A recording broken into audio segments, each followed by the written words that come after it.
Hi friends, welcome back to our channel. Friends, daily serial notification రావాలి అంటే ఛానల్ని subscribe చేసి పక్కనే ఉన్న బెల్ ఐకాన్ని క్లిక్ చేసి ఆల్ ఆప్షన్ సెలెక్ట్ చేయండి. అప్పుడే మేము పెట్టిన వీడియోస్ ముందుగా మీ మొబైల్కి నోటిఫికేషన్ ద్వారా వచ్చేస్తుంది. ఓకే ఫ్రెండ్స్, మరి అప్కమింగ్ రివ్యూ సూపర్గా ఉండబోతుంది. ప్రేమ ధీరజ్ల మధ్య ఒక పెద్ద దూరం పెరగబోతుందా? మరి వాళ్ళిద్దరి మధ్య ప్రేమని, ఇష్టాన్ని, వాళ్ళిద్దరిని మనసులను ఏకం చేయడానికి వేదవతిని తీసుకున్న నిర్ణయం ఏంటి? వేదవతి తన పెద్దమ్మ ఇంటికి ధీరజ్ ప్రేమల్ని తీసుకువెళ్తుందా? మరి తీసుకువెళ్ళాలి అనుకుని కోరుకున్న వాళ్ళంతా ఖచ్చితంగా లైక్ చేయండి. పెద్దమ్మ ఊరిలో ప్రేమ ధీరజ్ల ప్రేమ కలాపాలు మంచిగా గిల్లి కజ్జాలు చూడాలి అనుకున్న వాళ్ళంతా ఖచ్చితంగా లైక్ చేయండి. ఇంకా ఆలస్యం చేయకుండా రివ్యూలోకి వెళ్ళిపోదాం. ఇంకొకటి ఏంటంటే, మరి ఇప్పటికైనా వల్లిలో మార్పు వచ్చిందా? కావాలని నటిస్తుందా? పగా ప్రతీకారం తీర్చుకోవడానికి పాములాగా, జుత్తుల మారి నక్కలాగా కాచు కూర్చుందా? ఇప్పటికైనా బుద్ధి రాకపోతే మరి బోర్లా పడాల్సిందే. ఈసారి మాత్రం నర్మద అస్సలు ఊరుకోకూడదు అనుకున్న వాళ్ళు కూడా ఖచ్చితంగా లైక్ చేయండి. ఇంకా మనం రివ్యూలోకి వెళ్ళిపోదాం. ఇంకా ఎపిసోడ్ స్టార్ట్ అవ్వగానే పెద్దమ్మ, శారద ఇద్దరు కూడా మరి వేదవతిని పట్టుకుని, అమ్మ, మీ ఆయన ఒప్పుకున్నాడు, మాకు అదే సంతోషం. అసలు 30 ఏళ్ళుగా నువ్వు ఏ రోజు గడప దాటి మా ఇంటికి కానీ మన పెద్దమ్మ ఇంటికి కానీ రావడం మానేశావు. పిల్లలు, భర్త, నీ కుటుంబం ఇదొక్కటే నీకు తెలిసింది. అయినా నువ్వు భద్రావతిలాగా కాదులేవే, చాలా మెతకదానివి. ఆ భద్రావతి ఎప్పుడు గొడవలకి ముందుంటుంది. నువ్వేమో నీ నెమ్మదస్తురాలివి, అచ్చమ్మ అమ్మ పోలిక. అందుకనే నేను తీసుకెళ్తానని అల్లుడు గారిని అడిగాను. కానీ చాలా భయపడ్డానే వేద. ఎందుకంటే ఈ వయసులో రామరాజు నిన్ను ఒంటరిగా నాతో పాటు పంపిస్తాడానని అనిపించింది. ఒక మాట అడిగితే పోలా, ఈ పెద్ద వయసులో నా కోరికను నెరవేర్చినట్టు ఉంటుంది కదా అని చెప్పి ధైర్యం చేసి అడిగినందుకు నా వయసుకి నాకు గౌరవం ఇచ్చాడు రామరాజు. తను ఒంటరిగా ఉండి నిన్ను పంపిస్తానన్నాడు. అయినా నిన్ను ప్రాణాతి ప్రాణంగా చూసుకుంటాడు రామరాజు. ఎలా ఒప్పుకున్నాడో ఇప్పటికీ నాకు అర్థం కావటం లేదు అనగానే, అవునక్క, నిజంగా రామరాజుని ఆ రోజు నా కూతురు పెళ్లి చేసుకుంది అంటే నేను కూడా బాధపడ్డాను. అయ్యో, నా కూతురికి మంచి సంబంధం చేస్తానే, కానీ ఇలాంటి పని చేసింది ఏంటానని అనుకున్నా. కానీ ఆయన ఒక్కరోజు కూడా నా కూతుర్ని బాధ పెట్టలేదు. తల్లిదండ్రులను మరిపించినంత ప్రేమను కురిపించాడు. అందుకే ఆయన మీద మా అందరికీ గౌరవం. కానీ ఆ భద్రావతి సేనాపతి రామరాజ్ అంటే చాలా పగ ఉంది వాళ్ళకి. ఇప్పుడు ఈ జన్మకి మారరు. ప్రేమలు పంచుకోవాలి తప్ప పగలు పెంచుకోకూడదు. ఆ విషయం వాళ్ళకి తెలియటం లేదు అని చెప్పేసి అంటుంది. మరి ఇంకేంటమ్మా, కరెక్ట్గా వారం రోజుల్లో చక్కగా బట్టలు సర్దుకుని మా ఊరు వెళ్దాం. అక్కడ చాలా నీకు చెప్పాల్సినవి, నా దగ్గర ఉన్న చాలా ఆస్తులు కానీ అనగానే, అయ్యో పెద్దమ్మ, ఏం మాట్లాడుతున్నావు? ఏం మాట్లాడటం కాదు, నోరు మెదపకుండా నువ్వు రా అని చెప్పేసి ఇంకా బయలుదేరి వెళ్ళిపోతారు. ఇంకా ఇదిలా ఉండగా మరి నర్మద నర్మద ప్రేమ ఇద్దరు కలిసి మరి వల్లిని కలవడానికి గుడికి వెళ్తారు. ఇంకా ఆ గుడిలో ఎదురు చూస్తూ ఉంటారు. ఏంటక్క, ఫోన్లో ఎంత విర్రవీగింది, ఎంత ఇదిగా మాట్లాడింది వాళ్ళమ్మ. ఇంకా వాళ్ళ మాటలు నమ్ముతున్నావా? వాళ్ళు కాళ్ళబేరానికి వస్తారని నువ్వెలా నమ్ముతావక్క? వాళ్ళు మామూలు కాదు. అసలు వాళ్ళొక పిశాచాలు. వాళ్ళని నమ్మి మనం మోసపోతాం తప్ప వాళ్ళకి బుద్ధి జ్ఞానం రాదక్క అని చెప్పి అనగానే, చూడు ప్రేమ, ప్రతి మనిషి తప్పులు చేస్తారు. ఆ తప్పులు సరిదిద్దుకున్నప్పుడే వాళ్ళు మనుషులుగా మారుతారు. అంతే తప్ప నేను చేసిందే కరెక్టు, తప్పు చేసి కూడా నాదే ఒప్పు అన్నట్టుగా ఉన్నవాళ్ళు ఈ జన్మలో మారలేరు. వల్లికి కూడా ఒక అవకాశం ఇవ్వాలి. ఇస్తే తను మనిషిగా మారుతుందేమో చూడాలి. తప్పులపైన తప్పులు చేస్తూ పోతే ఆ దేవుడే చూసుకుంటాడు, మనమేం అక్కర్లేదు అనగానే, ఇంకా నువ్వెక్కడక్క, దేవుడే చూసుకుంటాడని చెప్పి మనం కామ్గా ఉంటే మన కాపురాల్ని కూల్చేసిద్దక్క.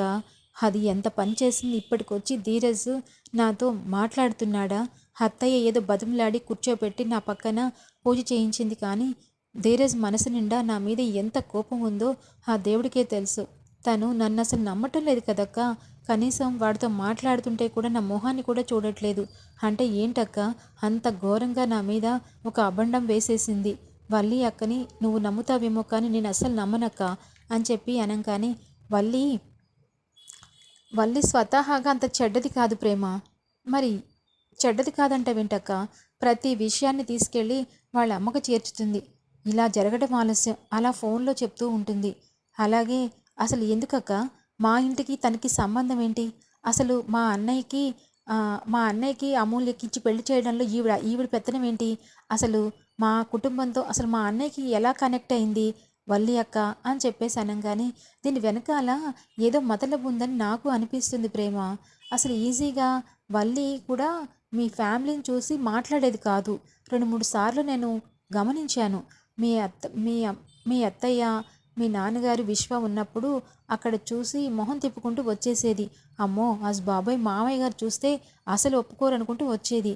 అలాంటిది మరి విశ్వతో ఎందుకు చేతులు కలిపిందో, మరి మీ అత్తయ్య వాళ్ళతో ఎందుకు చేతులు కలిపేలా నటించిందో, దీని వెనకాల ఏం జరుగుతుందో మనం తెలుసుకోవాలి అనంగానే, ఏముందక్క ఆ వల్లి ఇప్పుడు కష్టకాలంలో ఉంది కదా, దాన్ని గుచ్చి అడిగితే నిజాలు బయటకు వస్తాయి అని చెప్పి అనంగానే, అంతేనంటావా? చెప్తుందంటావా?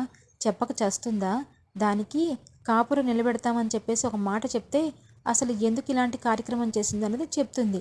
చూద్దాం, చెప్పకపోతే తనే అనుభవిస్తుంది కదా అని చెప్పేసి అంటుంది. ఇంకా ఇదిలా ఉండగా రామరాజు ఇంట్లో కూర్చుని ఆలోచిస్తూ టీవీ చూస్తూ ఉంటాడు. ఇంకా అప్పుడే మజ్జిగ తీసుకుని వస్తుంది వేదవతి. ఏమండి, ఈ మజ్జిగ తాగండి అనంగానే, ఈ ట్యాబ్లెట్ వేసుకోండి అని చెప్పి ఇస్తుంది. ఏంటి బుజ్జమ్మ, ఇవాళ నుంచి నువ్వు నాకు మజ్జిగ తీసుకురావద్దు, ట్యాబ్లెట్ ఇవ్వద్దు. అదేంటండి అలా అంటారు? అంటే అంటానంటారు కానీ నా చేతి మజ్జిగ, నా చేతి ట్యాబ్లెట్ వేసుకోరా? మరి నాకు అంత బాధ పెట్టకండి అనంగానే, బాధ పెట్టడం కాదు బుజ్జమ్మ, నువ్వు నా ప్రాణానివి. మనిద్దరం ఒకరినొకరు వదిలి ఒక్కరోజు కూడా లేము. ఇప్పటి నుంచే నాకు గుండెల్లో దడ మొదలైంది నువ్వు వెళ్తాను అన్న తర్వాత. కానీ నేను నిన్ను ఎందుకు పంపించాలి అనుకున్నానంటే, ఆ పెద్ద ఆవిడ నోరు విడిచి నన్ను అల్లుడు గారు అని చెప్పి సంబోధించి నిన్ను పంపించమని అడిగింది. దానికి నేను కాదనలేకపోయాను. కానీ నిన్ను విడిచి ఉండగలనా అని నాకు అనిపిస్తుంది. అందుకే ఎలాగూ నువ్వు వారం రోజుల తర్వాత వెళ్తావు కాబట్టి ఈ వారం రోజుల్లో నేను నా పనులు నేను చేసుకుంటాను. నేను నా మనసుకి నేను సర్దిపుచ్చుకుంటాను. నువ్వు ఇంట్లో ఉన్నా లేనట్టు అనుకుంటాను. అప్పటిదాకా నాకేం చెయ్యకు బుజ్జమ్మ. అదేంటండి అలా అంటారు? మీరు నా కళ్ళెదురు కనిపిస్తూ ఉంటే నాతో మాట్లాడకుండా ఉంటారా? ఇలా చెప్తే అసలు నేను వెళ్ళనండి. మీరేమన్నా కానీ నేను పెద్దమ్మ వాళ్ళ ఇంటికి వెళ్ళను అని చెప్పానంగానే, చూడు బుజ్జమ్మ, నీకు 30 ఏళ్ళుగా నిజంగా నర్మదా అన్నట్టు నీవు అలసిపోయావు. నా కింద పిల్లల కింద చేసి నీకంటూ ఎప్పుడూ కూడా ఏమీ చేసుకోలేదు. నీ ఆనందానికి మేమందరం చాలా రోజులు అడ్డుపడుతున్నట్టే ఉన్నాం. నీకు అనేది ఒక ప్రైవసీ ఉంటుంది కదా. పెద్దమ్మతో మీ మీ ఇంటికి వెళ్ళి ఆ జ్ఞాపకాలన్నీ ఆనందంగా ఎంజాయ్ చేయి. అంతే తప్ప నా కోసం ఆలోచించకు అనంగానే, ఏంటండి నేను ఎక్కడున్నా మీ పక్కనే ఉన్నట్టు, అక్కడికి వెళ్తే మాత్రం నా జ్ఞాపకాల్లో మీరు లేకుండా పోతారా? పొద్దుట లేచినప్పటి నుంచి మీకు లేపి మిమ్మల్ని రెడీ చేసి రైస్ మిల్క్ పంపించి మీకు టిఫిన్ వండి మీకు భోజనం పెట్టేసరికి నాకు తెల్లవారిపోతుంది. అలాంటి విషయాల్లో నేను అక్కడున్నా ఇక్కడున్నా ఒకటేనండి. నేను అక్కడున్నా మీరే అన్నారు కదా మీలో సగభాగం అని, నేను అక్కడ ఒంటరిని ఎందుకు అవుతాను అని చెప్పి అంటుంది. అవును బుజ్జమ్మ అని చెప్పి చేతిలో చేయి వేసుకుని ఇంకా భుజం మీద వాలిపోతుంది బుజ్జమ్మ. రామరాజు కూడా తన 30 ఏళ్ల ప్రయాణంలో ఇప్పుడు బుజ్జమ్మ లేకుండా ఉండాల్సిన పరిస్థితి వస్తుందని తను ఊహించలేదు. మరి బుజ్జమ్మతో పాటు నాతో పాటు మీరు కూడా రావచ్చు కదండీ అని చెప్పి అడుగుతుంది. నిజమే బుజ్జమ్మ, నీతో పాటు నేను కూడా రావచ్చు. కానీ ఇంత పెద్ద ఇల్లు, పిల్లలు, ముగ్గురు ఎలా ఉంటారో ఏంటో, రోజు రోజుకి గడుస్తుంటే ఒకరికొకళ్ళ జీవితాలు. ఇప్పుడే మన పెద్దోడు వల్లి ఏమో వాళ్ళ అమ్మకు ఒంట్లో బాలేదని చెప్పి పంపించాను అంటున్నాడు. నాకైతే ఏంటో ఇదంతా తేడాగా అనిపిస్తూ ఉంది అనంగానే, అలాంటిదేం ఉండదులేండి, నేను అడుగుతానుగా పెద్దోడిని అని చెప్పేసి అంటుంది. ఇంకా ఇదిలా ఉండగా మరి గుడికి వస్తుంది వల్లి. ఇంకా వెంటనే పరిగెత్తుకుంటూ, సెల్లాయిలు ఇక్కడున్నారా? గుడి మొత్తం ఎతికాను అనంగానే, ఎందుకు ఫోన్ చేస్తే చెప్పాంగా ఎక్కడున్నామన్నది అనంగానే, క్షమించండి సల్లాయిలు, అంత కోపం పెట్టుకోకండి, నేను ఒట్టి అమాయకురాలిని, నన్ను నమ్మండి అనంగానే, ఏంటి నువ్వు ఒట్టి అమాయకురాలివా, నువ్వు ఎదుటోళ్ళ కొంపలు కూల్చి పిశాచాలు మీరు, మీ అమ్మ నువ్వు అనంగానే, నిజమే అనుకోండి, తెలిస్తే చేశాను, తెలియక చేశాను, తప్పు చేసేసాను, ఇప్పుడు మిమ్మల్ని క్షమించమని అడుగుతున్నాను కదా, నా కాపురం కూలిపోయేలాగా ఉంది, మీ చందుబాబుకి చెప్పి నన్ను ఇంటికి తీసుకెళ్లేలాగా చూడండి ప్లీజ్, నేను మా ఆయన లేకపోతే బతకలేను, మా ఆయన అంటే నాకు ప్రాణం, మీరు ఈ విషయంలో నాకు సహాయం చేయకపోతే నేను చచ్చిపోతాను అని చెప్పేసి అంటూ ఉంటుంది. చూడు వల్లి, నువ్వు తప్పు తెలుసుకుని ఇలా చెయ్యవని గ్యారంటీ ఏముంది, నువ్వు ఈరోజు చేసినది రేపు మర్చిపోతావు, నువ్వు చేస్తున్న తప్పుల మీద తప్పులు చేస్తూనే వచ్చావు, మొట్టమొదటి నుంచి బావని మోసం చేసే పెళ్లి చేసుకున్నావు, అప్పుడు కూడా బావగారితో 10 లక్షలు తీసుకున్నారు, ఆ 10 లక్షల కోసం బావగారు ఎంత ఆరాటం పడ్డారో మాకే తెలుసు, ఆ 10 లక్షలు ఏం చేశావని అడిగితే అప్పుడు కూడా నిజం చెప్పలేదు, ఇప్పుడు కూడా ప్రేమ మీద అబద్ధం చెప్పి తన జీవితం నాశనం చేయాలి అనుకున్నావు, అయినా ఇంటి ఆడపడుచు జీవితమే నీకు లెక్కలేదు, ఇంకా ప్రేమ జీవితంతో ఏం లెక్క ఉంటుందిలే అనగానే, చెల్లాయిలు అవి ఏం మనసులో పెట్టుకోవద్దు, నా మీద కొంచెమైనా ప్రేమ ఉంటే మీ తోబుట్టు అనుకుంటే మీరు నన్ను ఇంటికి తీసుకెళ్ళిపోండి, నేను వచ్చేస్తాను, ఇక్కడ ఒక్క నిమిషం కూడా ఉండాలనిపించట్లేదు, దయచేసి మీ కాళ్ళు పట్టుకుంటాను, మీ చేతులు కాదు, ప్రేమ నర్మదా నన్ను అర్థం చేసుకోండి అని చెప్పేసి కాళ్ళ వేళ్ళ పడి అడుగుతూ ఉంటుంది. ఇంకా అప్పుడే వచ్చిన భాగ్యం, ఏయ్ ఏంటే వీళ్ళే పిల్లకాకులు, వీళ్ళ కాళ్ళు నువ్వు పట్టుకోవడం ఏంటి, నువ్వు ఇంటి పెద్ద కోడలివి, నీకు అన్ని హక్కులు ఉంటాయి, వీళ్ళని వద్దు రా ఇటు అని చెప్పేసి లాక్కొస్తుంది. ఇంకా అసలు వీళ్ళు నీ కాపురం చక్కపెట్టడం ఏంటి, నేను నీకు 10 రోజుల్లో నీ ఇంటికి నేను పంపిస్తాను కదా, నువ్వెందుకే అలా కింద పడిపోతావు, వాళ్ళ కాళ్ళు అట్టుకోవడం ఏంటి చండాలంగాను అనంగానే, చూడు ఏం మాట్లాడుతున్నావు, మా కాళ్ళు పట్టుకోమని చెప్పి మేము అడగలా, మీ కూతురు ఎంతో కొంత బతిమలాడుతుంటే పోనీలే కదా కన్నీళ్ళు పెట్టుకుంటుందని చెప్పి కొంచెం కరిగాం, కానీ నీ పొగరు చూశాక నేను ఎందుకు కరుగుతాం, అసలు జన్మలో ఈ ఆ ఇంట్లో నీ కూతురు అడుగు పెట్టడానికి ఒప్పుకోం, అడుగు పెట్టలేదు కూడా, మీ కూతురు చేసిన అరాచకాలు ఒక్కొక్కటి మామయ్య గారికి చెప్తే చందుబాబు కాదు మామయ్య గారే గొంతు నులిమి అవతల తోసేస్తారు, ఒక్క వల్లినే కాదు మీ ఇద్దరిని పాతి పెట్టేస్తారు, అది గుర్తుపెట్టుకో, మేం కాకులమా, మేం పిల్ల కాకులమా అంటే ఏంటి నీ ఉద్దేశం అని చెప్పేసి అనగానే, చూడండి దెయ్యాలారా, మీ ఇద్దరు కలిసి నా కూతుర్ని చాలా ప్లాంట్గా బయటకు గెంటించేశారు, మీరేమో ఆ కొంపల్లో ఆనందంగా సుఖశాంతులతో వర్ధిల్లిపోతాం అనుకుంటున్నారా, ఏ ప్రేమ, మీ ఆయన ఇప్పటికే నువ్వంటే సికాకు పడుతున్నాడు, నీ మీద బోల్డంత కోపంతో ఉన్నాడు, నువ్వేమైనా ఆనందంగా కాపురం చేసుకుంటావా ఏంటి, నీ భర్త ఏమో దొంగతనం చేసి ఉద్యోగం కొనుక్కున్నాడు, ఇప్పటికీ ఆ విషయంలో ఇంట్లో సద్దుమణగలేదు, నువ్వేదో పెద్ద ఘనకార్యం చేసినట్టు మీ ఇద్దరు కలిసి నా కూతురు జీవితం నిలబెడతారా, ఏం అవసరం లేదు, ఏ వలి రా, నీకు అన్నీ నేను చెప్తాను, నేను తీసుకెళ్తాను కదా, ఆ ఇంట్లో 10 రోజుల్లో నీకు అడుగు ఎలా పెట్టించాలో నేనే చూస్తాను, ఎవరు వాళ్ళ తల్లో జేజమ్మ నేను ఇంటికి తీసుకెళ్ళి కోడలుగా తీసుకెళ్తారు, వాళ్ళ బతుకులాటమేంటే, పద నా తల తీసినట్టు అవుతుంది, అమ్మోయ్ నిన్ను చంపేస్తాను, నా కాపురం నేను నిలబెట్టుకుంటున్నాను, నేనేమి వాళ్ళని లోకుగా తీసుకోరు, వాళ్ళెవరు నా సెల్లులే కదా అనంగానే, చూడు ఒక్క మాట కూడా మాట్లాడుకు, ఎక్కిన పెయిన్ల పద అనంగానే, అమ్మ అని చెప్పి సైగ చేస్తుంది, అయినా సరే భాగ్యం ఒప్పుకోదు, చూడు వలి, నిన్ను ఏదో రకంగా చందుబాబుకు చెప్పి ఆ ఇంటికి తీసుకెళ్ళాలి అనుకున్నాము, కానీ మీ అమ్మ ఆ పొగరుగా మాట్లాడుతుంది చూసావా, ఒక్క ముక్క కూడా ఇంకా మీకు క్షమించేది లేదు అని చెప్పేసి అనుకుంటూ సీరియస్గా వెళ్ళిపోతారు. ఇంక వెంటనే వల్లి వాళ్ళమ్మ భాగ్యం, చూసావా నువ్వు వాళ్ళనేదో మాయ చేసి మభ్యపెట్టి వెళ్తామని చెప్పేసి అనుకుంటున్నావేమో, అయినా నీకేం కర్మే, ఇది నువ్వు నా భాగ్యం కూతురివి, నేను ఎన్నో డక్కా ముక్క తిన్నాను, ఈ విషయంలో నీ కాళ్ళు అట్టుకుని తీసుకెళ్తారు, నువ్వేం బాధపడకు అనంగానే, అమ్మా నేను నిజంగానే మారిపోయాను అనుకుంటున్నావా, ఆ ప్రేమ కాళ్ళు పట్టుకున్నప్పుడు నాకు సలసల కాగిపోతుంది, ఆ నర్మదా చేతులు పట్టుకుని కాళ్ళు అంటుంటే అది నన్ను అసహించుకుంటుంటే ప్రతీకారం తీర్చుకొని తీరుతాను, ఇప్పుడు ఏదో ఒకటి చేసి నా నా ఈగోని పక్కన పెట్టి వాళ్ళిద్దరూ చందు చందు మా ఆయనకి చెప్పి నన్ను తీసుకెళ్తే ఆ ఇంట్లోనే ఉండి ఆ ఇద్దరి జీవితాలతో ఆడుకోవచ్చని నేను ప్లాన్ చేశాను. ఎంతసేపు మనం ఒక్కొక్కసారి కాళ్ళు పట్టుకోవాల్సిన చోట కాళ్ళు, చేతులు పట్టుకోవాల్సిన చోట చేతులు పట్టుకోవాల్సి వస్తుంది. పట్టుకుంటాను కూడా. అందుకని నేనేదో వాళ్ళని బతిమలాడినంత మాత్రమే మారిపోయాను అనుకుంటున్నావా అమ్మా అనగానే, అమ్మడో నీలో ఇంతుందా, నిజంగానే నువ్వు అమాయకురాలు అనుకుని వాళ్ళు కాళ్ళు అట్టుకుంటుంటే నాకైతే తల తీసేసినట్టు అయిందే. నాకు మాత్రం తల తీసేసినట్టు అవ్వలేదా, కాలు తీసినట్టు అయిందా అని చెప్పేసి అంటుంది. చూడండి, మీ ఇద్దరు కలిసి త్వరలోనే పెద్ద ప్రమాదాలు ఇరుక్కుంటారని నాకు అనిపిస్తుంది అని చెప్పేసి అంటాడు ఆనందరావు. ఏంటి ఏంటి నాన్న, మీ ఇద్దరు ప్రమాదంలో ఇరుక్కుంటామా, ఎందుకలా అనిపిస్తుంది అనగానే, ఎందుక ఇప్పటిదాకా చేసిన మోసాలు సరిపోవా, ఏదో ఒకటి చేసి హలుడు గారి మనసులో స్థానం సంపాదించుకోమడు, నీ జీవితం ప్రమాదంలో పడుద్దేమో నాకు అనిపిస్తుంది అనగానే, ఏ ఏం చెప్తావు, నువ్వు వెళ్ళి పక్కకెళ్ళు, నా కూతురు జీవితం ప్రమాదం కాకుండా నేను చూసుకోగలను, దానికి అన్నీ నేను నేర్పిస్తాను కదా అని చెప్పేసి అంటుంది. ఇంకా ఇదిలా ఉండగా మరి ధీరజ్ ఆలోచిస్తూ ఉంటాడు. ఏదో ఒకటి చేసి మొత్తానికి ఆ కారుని తీసుకురావాలి. చాలా రోజులు అయిపోయింది. డౌన్ పేమెంట్ నా స్నేహితుడు కట్టాడు కాబట్టి డౌన్ పేమెంట్ కూడా పే చేశాను.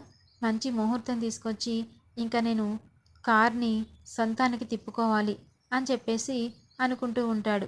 ఇంకా అదే సమయంలో ప్రేమ దేవుడి దగ్గర పూజ చేసుకుంటూ ఉంటుంది.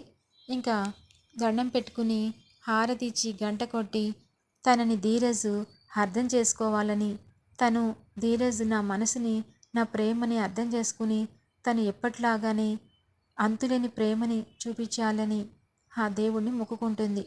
ఇంకా వెంటనే హారతి తీసుకొచ్చి అందరికీ ఇస్తుంది. ఇంకా ధీరజ్ కూడా ఇస్తుంది. అరే ధీరజ్, హారతి తీసుకోరా అని చెప్పానంగానే ఇంకా హారతి తీసుకుంటాడు. అత్తయ్య మీరు కూడా తీసుకోండి అని చెప్పి అనగానే తీసుకుంటుంది. అత్త, ఇంకా నువ్వు వారం రోజుల్లో ఊరెళ్తావు అంటే అస్సలు నేను మనిషిని కాలేకపోతున్నాను తెలుసా అని చెప్పి అనగానే, ఎందుకు అంటే మా అమ్మ తర్వాత ఈ ఇంట్లో అమ్మలాగా నువ్వే చూసుకుంటున్నావు, అలాంటిది నువ్వు కనిపించకపోతే బెంగ పెట్టుకుంటానేమో అనిపిస్తుంది. ఓసే పిచ్చిదానా, బెంగెందుకే, మీ ఆయన పక్కనుండగా మా ఆయనని ఏం మాట చెప్పి ఒప్పించి నా పక్కన కూర్చోపెట్టావు అని చెప్పి అనగానే, నేనేం ఒప్పించలేదు, వాడికి నువ్వే తప్పు చేయలేదని చెప్పాను అంతే అని చెప్పేసి అంటుంది. అత్త, వాడు నన్ను అర్థం చేసుకోవట్లేదు. అర్థం చేసుకోవడానికి చాలా తేడా ఉంటుంది.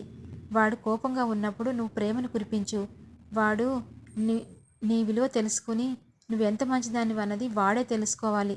ఒకళ్ళు చెప్తే తెలుసుకుంటే వచ్చేది ప్రేమ కాదు, స్వయంగా ఎవరికి వాళ్ళు తెలుసుకోవాలి అని చెప్పేసి అంటుంది. అవును. ఇంకా ఒకేసారి బాగా ఏడ్చేస్తుంది ప్రేమ. ఇంకా నర్మద, వేదవతి ఇద్దరు కూడా, ఏమైంది, ఎందుకట్లా ఏడుస్తున్నావు, ఏం జరిగిందమ్మా అని చెప్పేసి అడుగుతుంది. అత్త, నా బాధని ఎవరితో చెప్పుకోవాలో అస్సలు నాకు అర్థం కావట్లేదు. నేను ఏం చేస్తే నా నిజాయితీని ప్రూవ్ చేసుకుంటాడో అర్థం కావట్లేదు. ఏంటత్తా, వాడు అంత గట్టిగా అంత కర్కశంగా ఉంటాడని అసలు ఊహించలేదు. ఏమైంది అనగానే, రాత్ర కళ్యాణం అయిపోయిన తర్వాత ఒక గిఫ్ట్ కొన్నాను. ఆ గిఫ్ట్ తీసుకుని వాడికి వెళ్ళి నా నా మనసులో బాధ అంతా తీరిపోయిందిరా అని చెప్తే, నన్ను మనిషిగా కాదు, వాడి గొంతులో ప్రాణం ఉండగా కూడా నన్ను భార్యగా అంగీకరించాడంట. నేను వాడిని మోసం చేశానంట.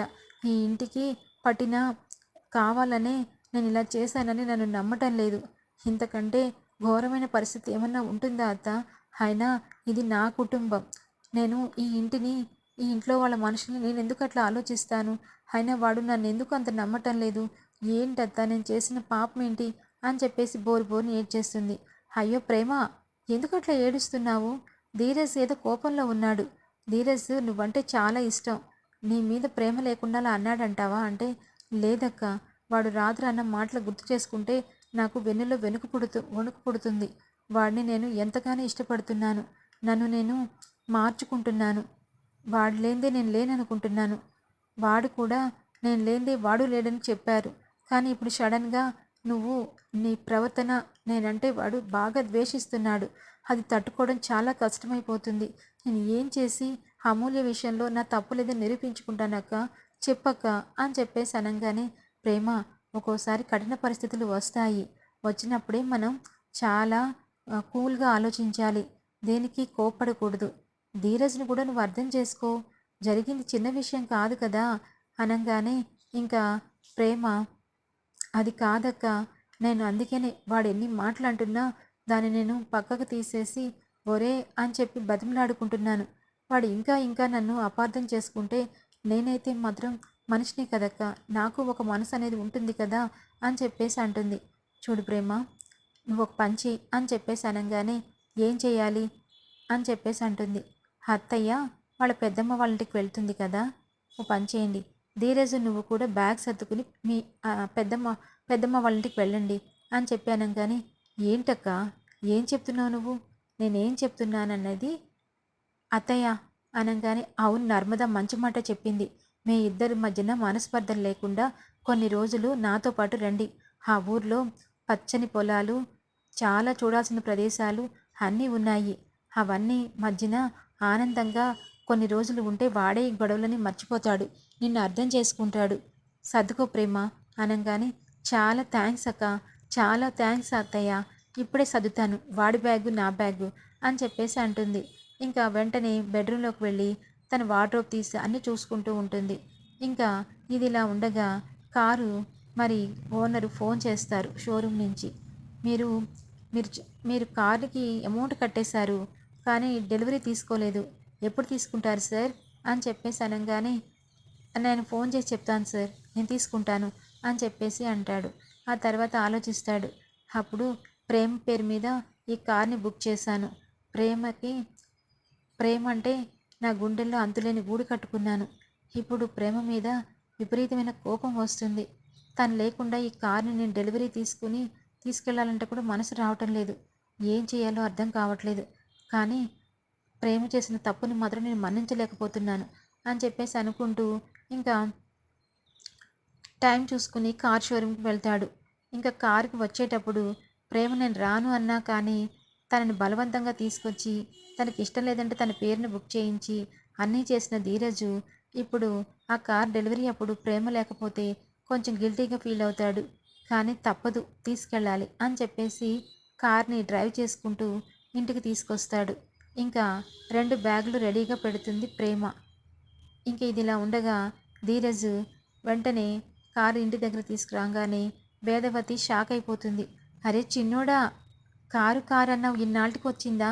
అయితే మనందరం కలిసి మా పెద్దమ్మ వాళ్ళ ఇంటికి నీ కారులోనే వెళ్దాం. ఇంకా నేను ఏ బస్కి ఏ ట్రైన్కి వెళ్ళను.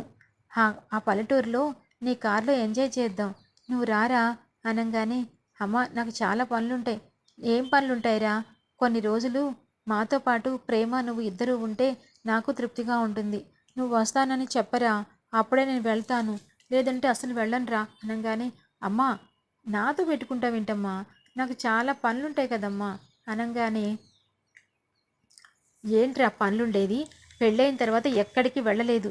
నర్మదా సాగర్ వాళ్ళైనా హైదరాబాద్ వెళ్ళారు, నువ్వు ఎక్కడికి వెళ్ళావు? ఇద్దరు నోరు మెదపకుండా బ్యాగులు సర్దుకొని నాతో పాటు రండి, ఏమన్నా ఉంటే షాపింగ్ చేయండి. ఏ ప్రేమ ఇట్రా అని చెప్పి అనగానే ప్రేమ ధీరజ్ అన్న మాటలన్నీ గుర్తు చేసుకుంటూ ఉంటుంది. నువ్వు నన్ను చాలా మోసం చేశావు, నా మీద నీకు ప్రేమ లేదు, నటించావు, నా చెల్లెలి జీవితంతో ఆటలాడుకుంటున్నావు అని చెప్పేసి అన్న మాటలన్నీ, ధీరజ్ నేను ఏ తప్పు చేయలేదురా, నేను నీ కుటుంబ గౌరవం కోసమే ఆలోచించానురా అని చెప్పి అన్న మాటలు కూడా పదే పదే గుర్తు చేసుకుంటూ పాపం ఒకేసారి వేదవతి పిలిచినా కానీ, లేదత్తయ్య ఇప్పుడు నేను ఎటువంటి షాపింగ్కి వెళ్ళను అని చెప్తుంది. ఇంకా ఇది ఇలా ఉండగా సాగరు నర్మదకి ఫోన్ చేస్తాడు.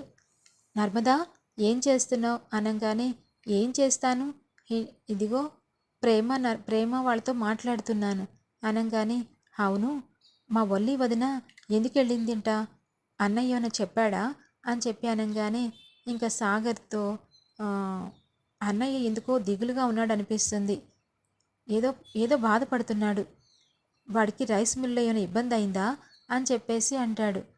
లేదు సాగర్, మీ అన్నయ్య రైస్ మిల్లో ఏమి ఇబ్బంది పడటం లేదు అని చెప్పి అనగానే, మరి సడన్గా ఎందుకని వల్లి వదిన వాళ్ళ పుట్టింటికి వెళ్ళింది అని చెప్పేసి అనగానే, ఇంకా ఆ విషయాలను ఇంటికొచ్చాక మాట్లాడుకుందాంలే, నీ వర్క్ అయిపోతే త్వరగా రా అని చెప్పేసి అంటుంది. ఇంకా ఇదిలా ఉండగా రామరాజు, బుజ్జమ్మ బుజ్జమ్మ నువ్వు భాగ్యం చెల్లెలికి ఫోన్ చేశావా అనంగానే, ఎందుకండి, ఎందుకంటావేంటి బుజ్జమ్మ, ఆవిడకి పడిపోయిందని చెప్పి చందు చెప్పాడు కదా, ఎలా ఉందో ఏంటో, వాళ్ళ ఇంటికైనా వెళ్ళి రావాలి కదా అని చెప్పానంగానే, మావయ్య గారు నేను మాట్లాడాను, రెస్ట్లో ఉన్నామన్నానంట అని చెప్పేసి అంటుంది. అవునా నర్మదా, నేను కూడా ఫోన్ చేసి మాట్లాడిన తర్వాత అప్పుడు ఎలాగో ఊరెళ్ళాల్సిన పనుంది కాబట్టి ఒకసారి మాట్లాడేస్తాను అని చెప్పేసి అంటుంది. ఇంకా భాగ్యానికి ఫోన్ చేయాలని చెప్పి అనుకుంటుంది వేదవతి. ఇంకా ఇదిలా ఉండగా ప్రేమ తన మనసులో ఆ 2 పావురాల బొమ్మని కొన్న బొమ్మని గుండెలకి హత్తుకుని బాగా ఏడ్చేస్తూ ఉంటుంది. ఎలాగైనా అత్తయ్య మమ్మల్ని కలపాలని చూస్తుంది, తన వెంట తీసుకెళ్లాలని చూస్తుంది, కానీ ధీరజ్ వస్తాడు, నాతో ప్రేమగా ఉంటాడని నాకు అనిపించటం లేదు. వాడు నా మీద అంత ద్వేషం పెంచుకున్నాడు. నన్ను ఎప్పుడు అర్థం చేసుకుంటాడో, అసలు ఏంటో నా లైఫ్ ఎటు టర్న్ తిరుగుతుందో నాకే అర్థం కావట్లేదు. కానీ నన్ను అర్థం చేసుకుని నా మీద ఎటువంటి కోపం లేకుండా మనసు విప్పి మాట్లాడాలి. ఎప్పటిలాగా ధీరజ్ నాకు ప్రేమని ప్రపోజ్ చేసినప్పుడు నాకు అంతులేని ఆనందాన్ని ఇచ్చాడు. ఎప్పుడు నా పక్కనే ధీరజ్ అలాగే ఉండాలి అని చెప్పేసి పాపం పదే పదే కోరుకుంటూ ఉంటుంది. ఇంకా అప్పుడెప్పుడో ఇచ్చిన రోజ్ ఫ్లవర్ని కూడా తన బాక్స్లో పెట్టుకుని దాచుకుంటుంది. ఆ రోజ్ బటల్స్ని కూడా తీసి చూసి మరి కుండలకి హత్తుకుంటుంది. ప్రేమ బాధ పోయి ఆనందంగా ధీరజ్ అర్థం చేసుకోవాలి అనుకున్న వాళ్ళంతా ఖచ్చితంగా లైక్ చేయండి. Thanks for watching. Hi friends.